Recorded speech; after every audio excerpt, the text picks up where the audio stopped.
Hey everybody, welcome to Board Online, Board Offline. Today we have another video from another channel. These are the Legends of Nerdvana. 3 people who are working their way through a 3,000 game collection, and then, if I know gamers, adding more to that collection before they finish working their way through it. So we're going to bring you a video from them. We've got several videos from them coming up in the future. Hope you enjoy them. Click on the link in the description below to go check out their YouTube channel. Here we go.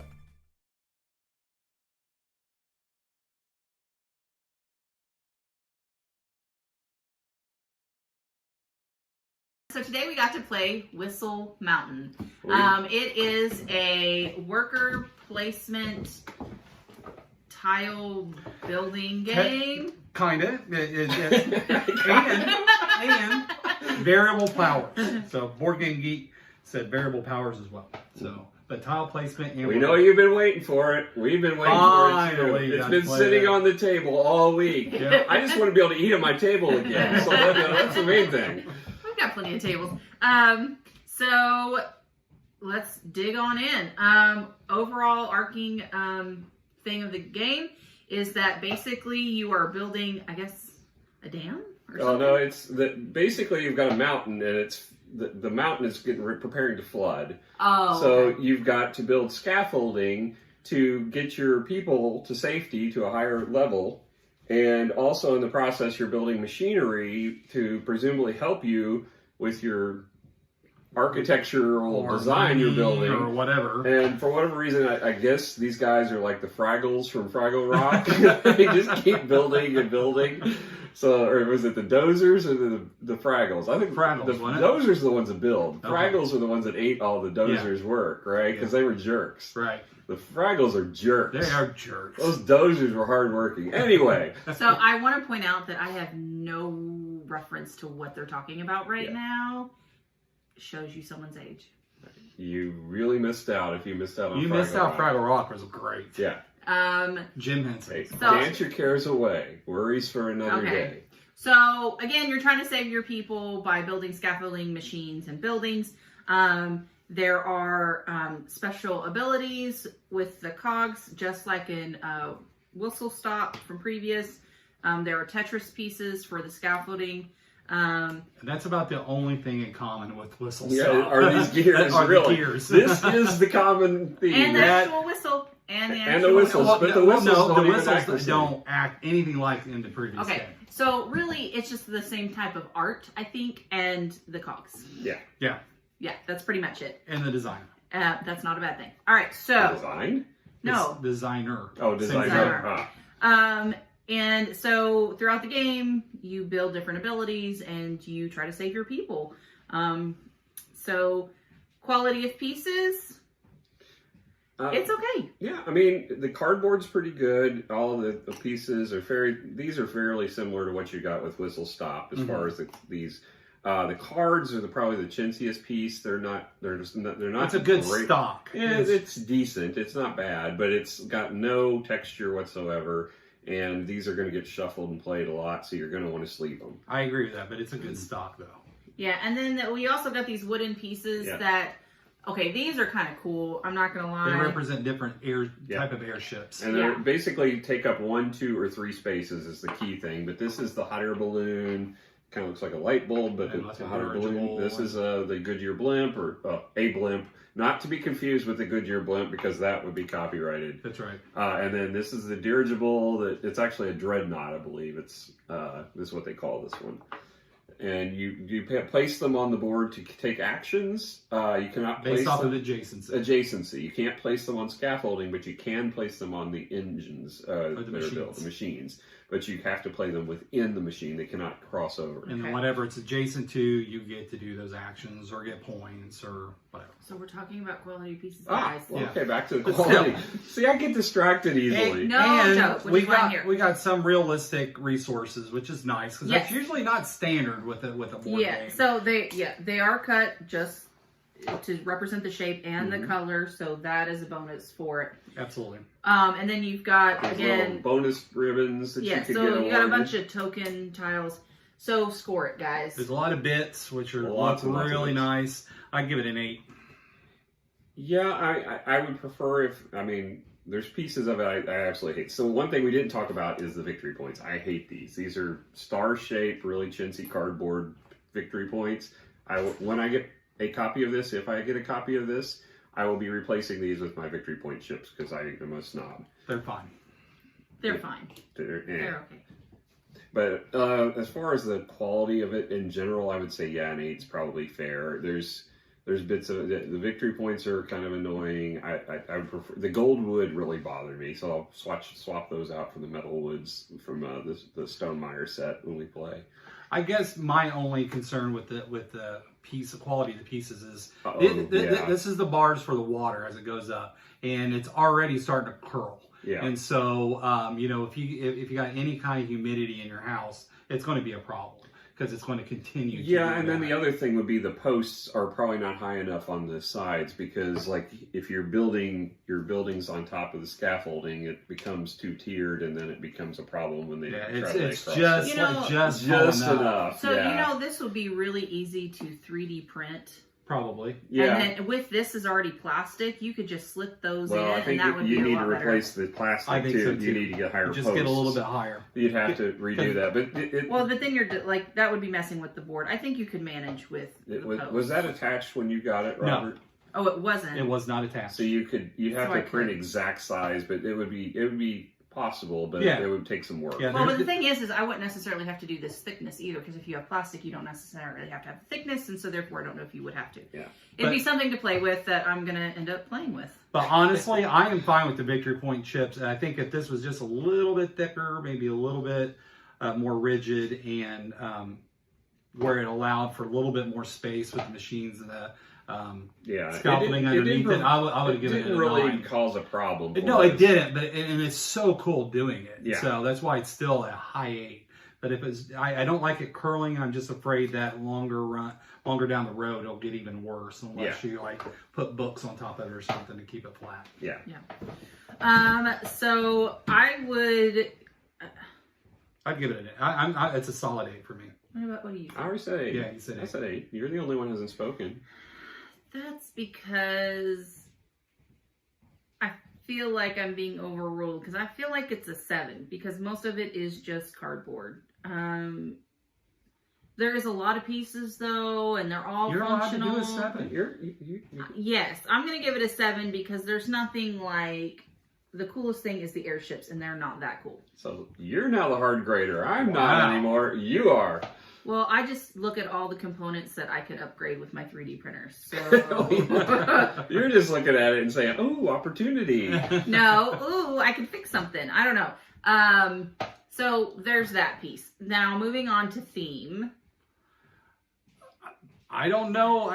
Would you call it a theme? I mean, the premise of the game is so unique that you're building scaffolding and putting machines on it. How are you saving people from water? It's very unrealistic. I don't know. I mean, well, the premise is that you got a certain level, and you're building machines above that level that create so much heat that it melts the snow. And so you're saying they create their own problem. They're creating their own problem. So I can get behind that then. These people are blissfully unaware that they're creating until they start drowning. So they're really just like us. Exactly. Okay. So they're on this. They're standing for no reason on the side in these barracks, just blissfully unaware. Hanging out. Then they're like, "Hey, let's just build some scaffolding and machinery," and then they start drowning. That's the tower of safety. It's like an easel. Yeah. But it's a tower of safety. That's where they get to. It's safer over here. For some reason, the water does not permeate that tower. Listen, guys, I'm not understanding this theme at all, to be quite honest with you. I get you're saving your workers. It's wacky. It's really wacky, but it's cool. Yeah, I don't understand how they got from Whistle Stop to Whistle Mountain. By train. Obviously. There are no trains in this. This is what happens when you get there. So you go through the trains and you end up here. You don't see it, but on the other side of the mountain is the train stop. We really need Miranda to be here to moderate this, because we're getting out of control again. Oh, wait, she is here. So, all right. Moving. So there's not much of a theme, really. I would give it because I like the game so much, I'm giving it a 7. No. I am. I like it, and I like the game. I like. It's a wacky idea. It doesn't make a whole lot of sense, and I like it. So it's a 7. And I'm American. Here, Do what I here's want. what it says in official text. Years have passed since your successful foray across the great American West, stopping at tiny little whistle stops while building a massive railroad empire. Now you're investing your massive profits in new technologies deep in the Rocky Mountains, where there is an abundance of water, coal, iron, gold, and whistles. Dun, dun, dun. So that is the story. That's all you get. That's it. So, I'm sorry, guys. I don't understand how that leads to this catastrophe of flooding from the mountains. So what do you score? You know, I'm kind of torn because I'm with her, so it makes absolutely zero sense whatsoever. But I like that. Yeah. It's completely random. It's very Python-esque. It makes zero sense. And, you know, I still get the Fraggle Rock feeling. You know, the dozers are working. I just wish somebody was eating their work as they were doing it. I'm going to go... I was thinking higher. Well, do it. It's just a spider. Yeah, I'll give it an 8. You give it an 8. Totally negate any. Honestly, no. I'm trying to keep it real because otherwise our reviews get out of control and there's absolutely no value to them. So I'm gonna. I think at least it has a theme. Mm-hmm. I'm gonna give it 6. I don't see it being any importance to the game whatsoever, but I really don't. You won't mind it. I mean, you're playing the game. You will not even care about the theme being completely, totally ludicrous. Yeah. So I'm going to give this a 5 because it doesn't make any sense. I don't really see the theme in it. But there's the dreaded whistles. It says it right here, ... and whistles. That means it's serious. It's got the Law and Order. Dun, dun. Listen, I'm really hard pressed to give this a 5, okay? Because it doesn't make any sense to me. But you do include art, but the art's not even... Art's good. It's okay. I wouldn't call it art so much as iconography. There is a ton of iconography in this. Yeah. So... Yeah, I'm doing good to give it a 5, guys. Okay. All right. So 5, 6, 7. Yep. All right. So moving on to rules. So the rule book is interesting. It's pretty simple read. There's a lot of pictures. You know, some of it is kind of confusing until you get later, and then kind of refer back to it. So there's a little bit of that going on. There's a lot of pictures. There's a lot of lots and lots of pictures. So that's actually really helpful in this book. Here's the big thing though. That's page 11 of the book, or page 10 of the book really is the ending of the rules. After that, you've got page 11 is just like the thanks for being there stuff. After that, you've got 12, 13, 14, 15, 16, 17, 18, 19, and 20 to page 20 of references material that you need for this book. And you need it. Because the first few plays, you're not going to know what these icons mean. There's so much iconography. This whole back sheet is icon reference, and that's just for the icons. But they don't. You put them together in different combinations, and you then have to go back to these to tell you what the cards mean, what does the card do, or what does the starting machine abilities do, what the upgrades do, what all 3 types of machines do. You're going to be flipping through this book a lot. So, but unlike some, though? But it's that's not the thing. hard to find. Unlike some games where it's a bear to get through it, it wasn't on this. No, it wasn't hard to read, and that was with multiple interruptions for days apart. It wasn't something that was like you read it and then you forgot it. And the references were all at the end.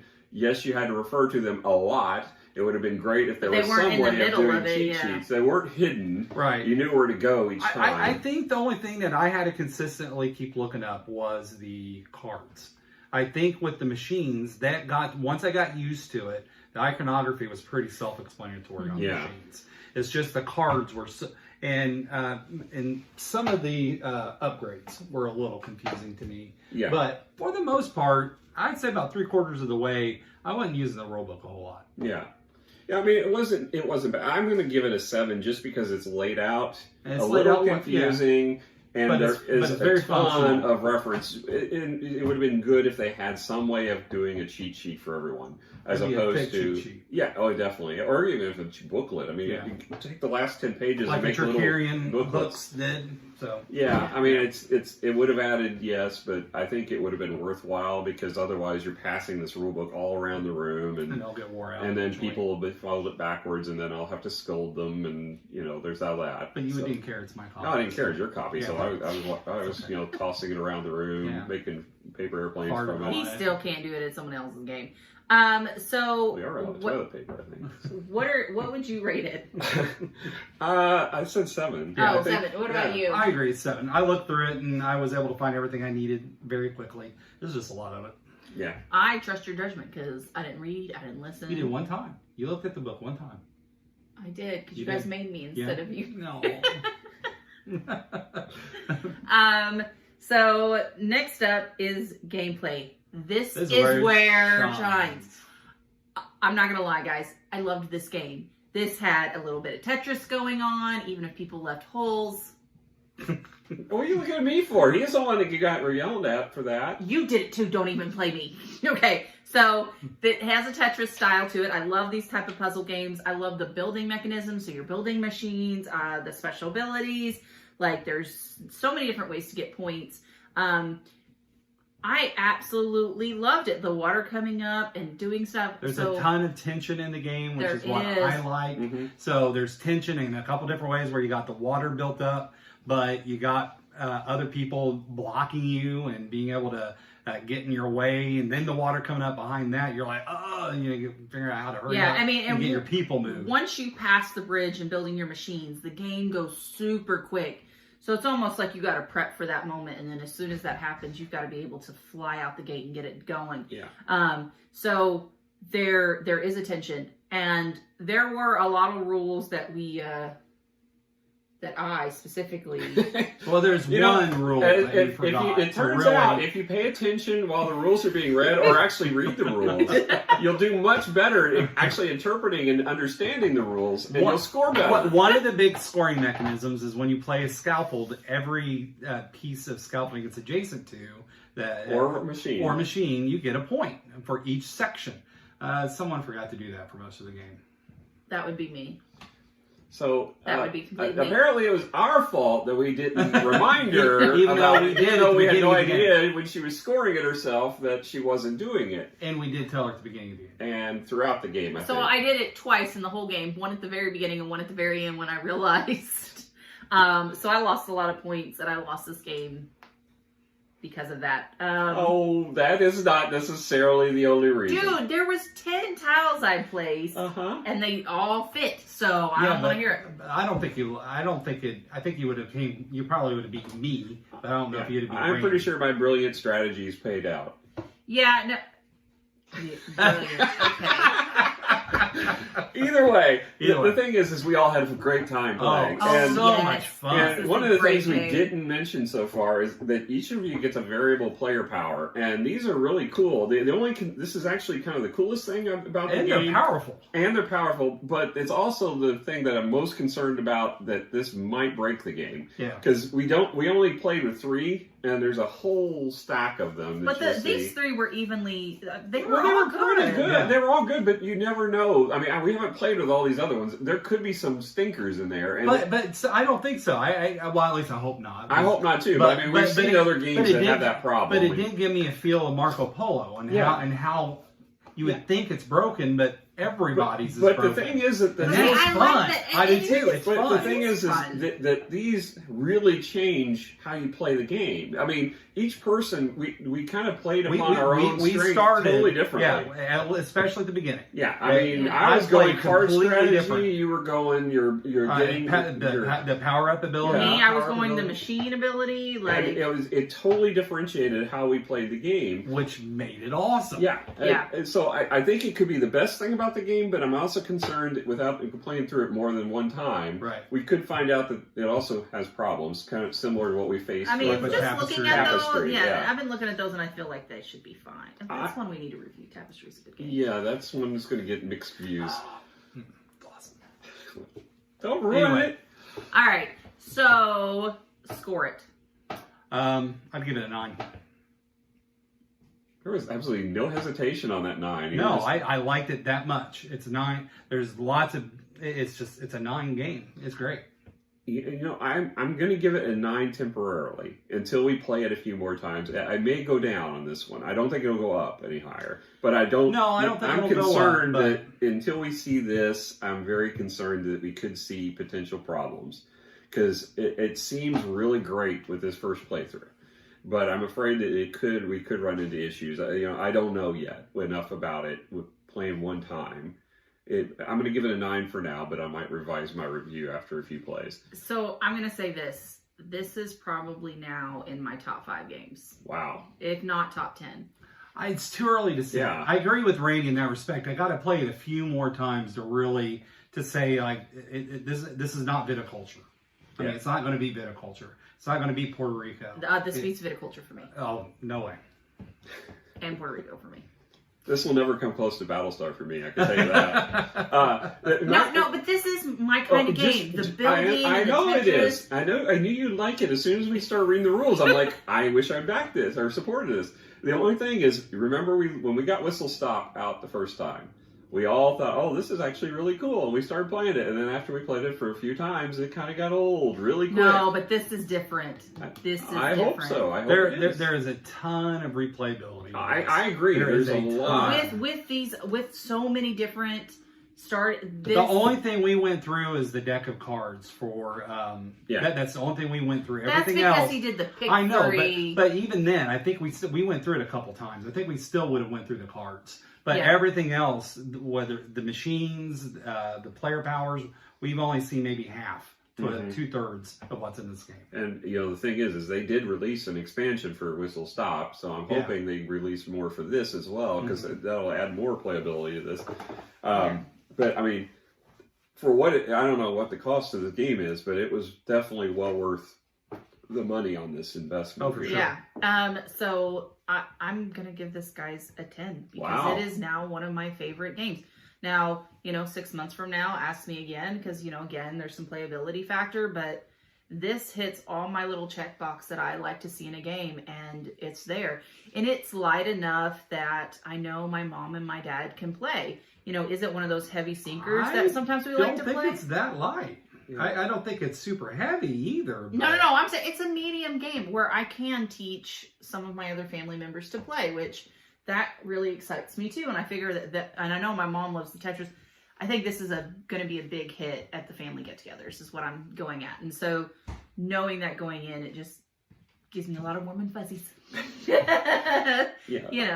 I mean, I know you like engine builders, and I like point salads, and there's a lot of the point salad in this game too. So it's a lot of the things that we both like, and that's when I was reading. I was like, I as soon as I started reading the rules, I'm like, I know we're gonna like this game, and it was before we even tried it. And then as we sat down, I felt you were even a little skeptical when you sat down. But I was like, okay, let's do this. But as we're playing it, I'm digging it. I'm digging it hard.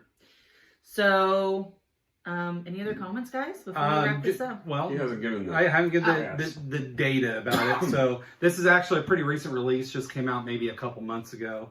Designer was Scott Caputo, who also made Whistle Stop, and Luke Laurie. Art was done by Neela Harbour and Taylor Bogle. And as Miranda said, it's worker placement, tile placement with variable powers. Okay. So, thanks for visiting, guys. Yep. Highly recommended. Highly. Yes. Get it. It's good. It's good. This is a good buy. Yep. So again, thanks for joining us. We hope to see you guys soon. Don't forget to put the subscribe button and the notification bell so you can see more of what we do. And if you want to buy me a copy, I'm fine with that too, because this is one of the few games that Robert owned before I did. And that's really good, Randy. That's really good. Yeah, I should. Yeah.